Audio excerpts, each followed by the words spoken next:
Death is not the end, or at least that's what I've come to believe over time. I'm not a philosopher or a spiritualist, but death and I have always been close, like old acquaintances who never quite lose touch. When I was just 6 years old, a fire claimed the lives of my cousins, Daniela and Camila. They lived with my grandparents in that enormous house that always smelled of dust and sadness.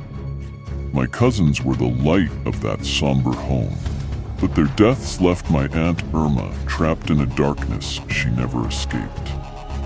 After the fire, Aunt Irma insisted I live with her. "We'll keep each other company," she would say. I had lost my parents a year earlier in a car accident, and she had lost everything. Loneliness brought us together. We lived in a small house on the outskirts of town. It was quiet, but the silence was heavy, almost oppressive. Even so, I was grateful not to live in my grandparents' house anymore, a place I always felt was a void full of shadows. My grandfather Pedro was a terrible man, violent, cruel, and always accompanied by an aura of barely contained rage. My father used to say the house itself was a reflection of his character, cold, loveless, and full of dark corners where secrets and fears lurked. When my grandfather died, I was 13. They found him in his favorite armchair, the television still on, with an old black and white comedy flick flickering on the screen. Aunt Irma said he didn't look like a dead man, but rather someone deeply satisfied with himself. That damn smile of his, that smirk that seemed to mock the entire world, was frozen on his face. In time, we stopped talking about him. His memory was like an infected wound, best left untouched. But now we come to the part that keeps me awake at night. Years after my grandfather's death, my cousin Tomas was born. From the beginning, he was a peculiar child. By the time he was 2, he insisted we call him Pedro, as if his real name didn't belong to him. No one told him anything about our grandfather, not even that they shared a name. Tomas was different, not in the way that makes children special, but in a way that unsettles you. He was cruel, deliberately so.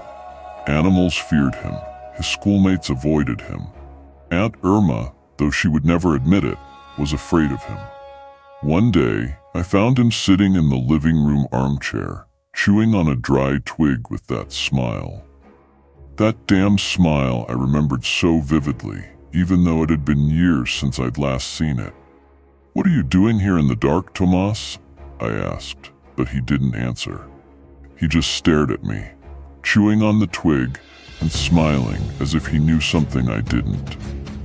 After that day, the family began to talk. My grandmother claimed she heard Tomas talking to himself at night, sometimes even laughing.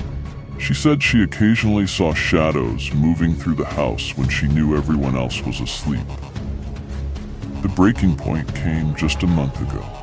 My grandmother woke up in the middle of the night, feeling someone's eyes on her. When she opened her eyes, she saw him. Tomas was standing in the doorway to her room, smiling. "Grandma," he said in a voice that wasn't his own, deeper, harsher. "You know who I am." She wanted to scream but couldn't. She could only watch as he nodded slowly before disappearing into the shadows of the hallway. Since that night, my grandmother hasn't slept. Neither have I, because I've started to believe that death isn't always the end, that maybe some souls don't leave entirely, that maybe some come back, and not always with good intentions.